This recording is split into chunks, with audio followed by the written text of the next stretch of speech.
Okay, got bottle showing here. Well, it's one of these craft beverages.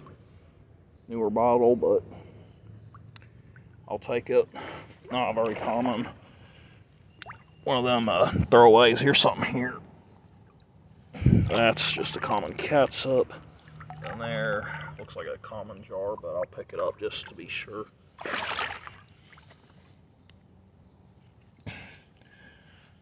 It's a broken jar too. Anything. Something with an S on it. Looks oldish, but nothing special. Okay, it's something down in here. Oh, it's one of these cobalt poison bottles. I'll take that, even if it's screw cap. Okay, I know it's kind of hard to see with the glare, but I got a soda here, I think.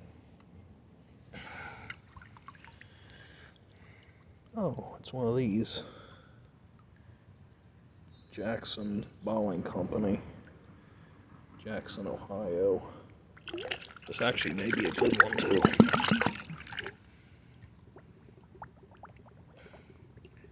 Normally, these always have something wrong with them.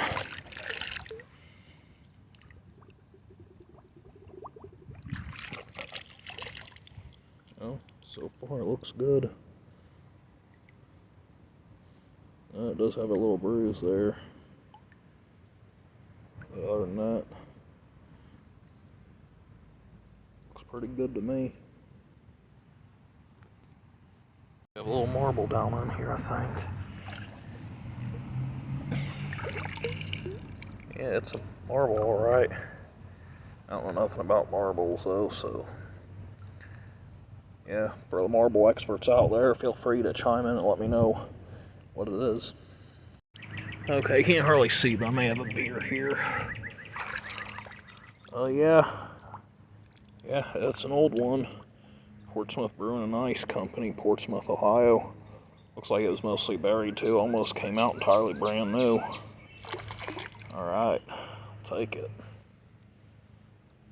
That may be the best bottle of the day, to be honest, because I got $30 out of the last one like this, and it was even in rougher shape, like it was war, so yeah, it's not too bad. I see something here too, but probably nothing, but we'll see. It's a corker, but it's one of them 1920s cork tops. Unfortunately, I'm not able to get most of the wildlife on video because, well, it seems like I'm underwater looking around when I see the wildlife, but this time there's a nice tiger darter here and another one here. They're pretty long too. I mean, look at this.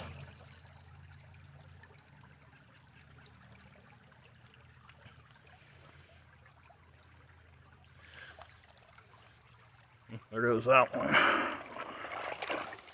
Well, that one wasn't gonna let me pick him up. Okay, I got a beer if it's whole. And it looks like an old one. It's covered up so bad. It's aqua and it's old, but it actually may be unembossed. Was it one of them AB ones? AB company. It's not the AB I'm used to seeing, but it is an AB. It's blown in mold, but yeah, it's actually one of them no-name beers. That's crazy.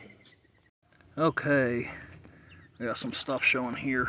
This looks like a broken hutch. Oh, it has to be a hutch, but actually looks like a slick one. Yep. Empty slug plate. That's sad. Alright, I recognize this bottle here, and it's a long way from home. It's a John Clee hutch from Dayton, Ohio, but is it whole? It is not. So I'll leave it for someone else to find. I almost wonder if someone walked this before me or something, because it's weird how all the good stuff's either just broken or slick. Well, it isn't good if it's slick, but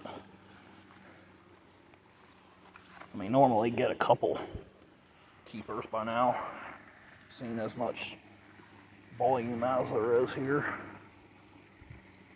Yeah, all the age-appropriate stuff's broken or just junk.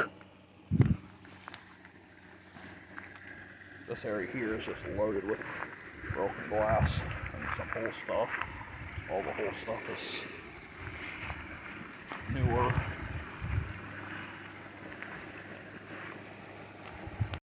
Well, here's something larger, but I can't see enough of it to tell if it's a crown top or if it's one of them stupid fake crown tops because the water's clouding it up. But looking at it closer, yeah, I think it's a crown top, so let's see.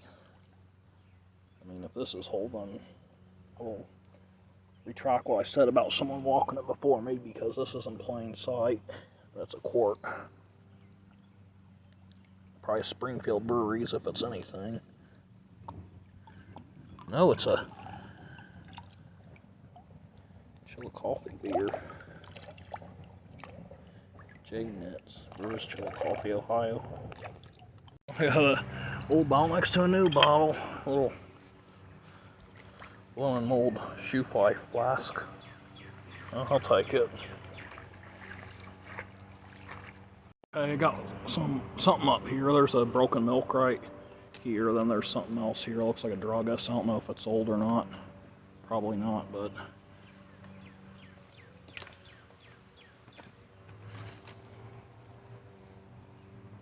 nope, it's not old, and it's unembossed. Well, it's decent age. Here it may or may not be something. Could be a fruit jar.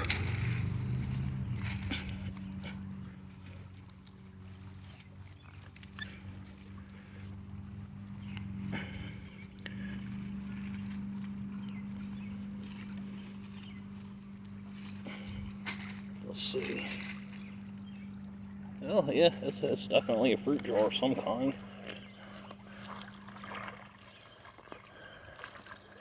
I think it's an early machine one, but still.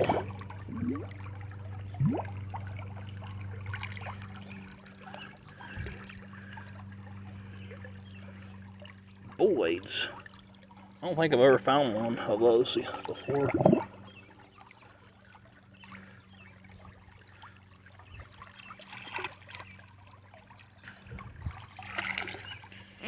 Yeah, I don't know if you can see the embossing very well, but yeah, that's what it is. Here's a lid. I got so much stuff, I'm about to set everything somewhere and come back and get it. I didn't bring my backpack. I didn't really expect to do as good as I did, to be honest. This creek's not very big, so it's like, well, probably just find a couple smalls that someone missed if I'm lucky, and that'll be it.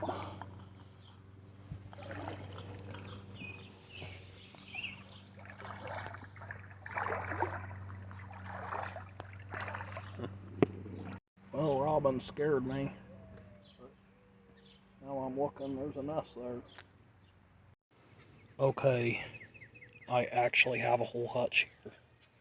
So all I can say is please be a local embossed one. That will make my day.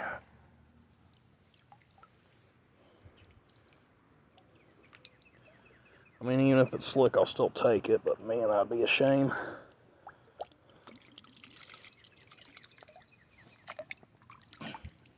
This area must have had a lot of slick hutches. Wow. Yep, it's a slick. See, I got me a hutch, but not one with a name on it. Got an insulator here. Hemming gray. Looks like more of a greenish color than they're normally found in. Normally they're more like a greenish aqua. This is a green.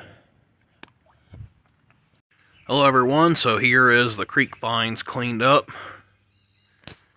So first here is this ice tray. I'm not going to lie, I don't know much about ice tray, so I don't know if it's old or not.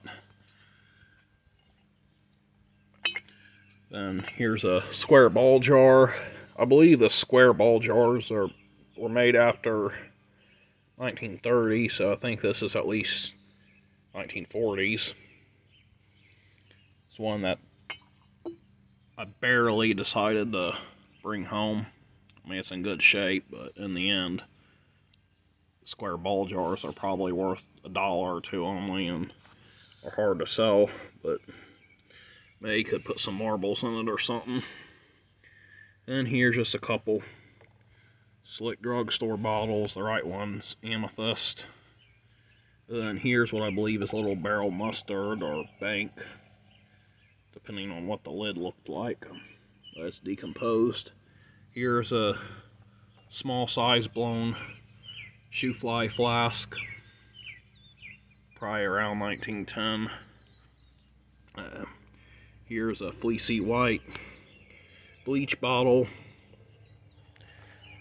Says the John Poole Products Company, Chicago, Illinois, on the base. And here's a fruit jar lid, Atlas or Ball probably. Then here's a larger blown and mold pharmacy bottle. And then here's a little flask, has a really thick top to it. It's kind of different. I'm pretty sure it's a flask, different looking. Here's another large druggist. This one's an older variant, no measurements or anything. And here's one of the most common patented meds, Dr. W.B. Caldwell's Syrup Pepsin from Monticello, Illinois. I think any digger who's dug any 1940 to 1900-ish dumps, I found multiple of those. If they're in a dump that's any good at all, that produces bottles. Then here's a couple insulators. Hemingray, and this is another Hemingray. This is a number 12.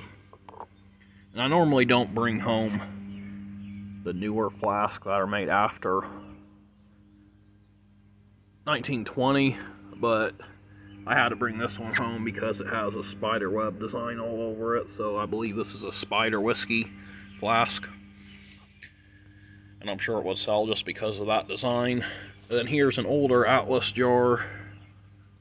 I'm guessing this one's from the teens, somewhere around 1915. And here's the largest embossed Coke that I believe they made for a hobble skirt. No city. I'm going to say this is 1950s or 60s even. Probably 50s. Because I think they started making them with the white paint after 1950s. And here's an earlier Clorox bottle. I remember it was exciting to find them years ago, but now it's kind of like, whatever. But people do like them, especially since this one has a cork top. I believe it would sell. People probably pay around $5 for them like that. Here's a Poison, but it's the screw top variant. These are pretty common. One of the more common poisons, probably the most common, cobalt poison, because they were around for quite a while. Next up is a blown and mold A.S. Hines bottle from Portland, Maine. Found that one diving. This one should have been in the other video, but the stopper prevented it from getting water in it, so I kept it in would bleach a little bit longer so then it would clean up. And I thought this one was the regular machine-made Garrett, but it's actually blown and mold because it doesn't have that suction scar on the bottom. So it's kind of unusual, but it does have a ton of wear.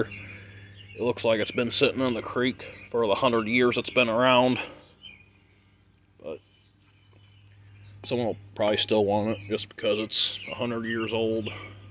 Actually, more like 110, 115 years old. But next is this Barks root beer, and it's from Cincinnati, Ohio. Then after that, we have a couple throwaway style soda bottles. Crass Delicious Beverages. We got the 10 ounce and the 16 ounce. It seems like I only find those in one area, because other creeks I walk, I don't find them, but in this one particular creek, I always seem to find them. I guess because they were around that town more. And next we have a J. Necht and Son Brewers from Chillicothe, Ohio. A nice quart-sized beer bottle. And then we have a A.P. Babcock & Company perfumer out of New York. And it has a butterfly embossed on both sides, making it kind of a pictorial bottle, but since it's on the sides, it probably doesn't increase the value too much. And then here's a unembossed touch. It cleaned up perfectly. I mean, who knows, maybe it just fell in the creek that very day or something. Looks great. Not even scratched up hardly compared to some of these bottles, such as this one here. And then here's a nice honey amber Portsmouth Brewing and Ice Company, Portsmouth, Ohio beer. It has the ounces listed, making it a more desirable one too, because there ain't many beer bottles that have the ounces listed. But the main thing going for it is the color. Beers that are a lighter amber are usually more sought after by collectors. And then here's a nice one. It's a Jackson Bottling Company, because they spell Jackson with an X. And then it says Jackson, Ohio. Just has that one little bruise there, and other than that, it's in good shape. Well, it does have that burst bubble, but I think that's a manufacturer flaw, not actual damage. So, that's a pretty nice one. I do think the slug-plated ones are better looking, but Jackson bottles are pretty sought after, it seems like. Lastly is a 1915 Coke. I believe this is more of an aqua color than a green color, but let me see here. Yeah, it's got a little bit of a different color to it. But yeah, you can see it's a 1915. And the unique thing about this Coke is that it has Coca-Cola embossed on the base. That's a unusual feature for a 1915 Coke. Normally they just have the city listed. This one happens to be from Portsmouth, Ohio, so it's a pretty decent one. I actually saw one on eBay, but it didn't have the Coca-Cola embossed on the base, so I'd say it's a pretty desirable one for 1915 because of that feature. So that is the best find, in my opinion, and that is it. So thanks for watching.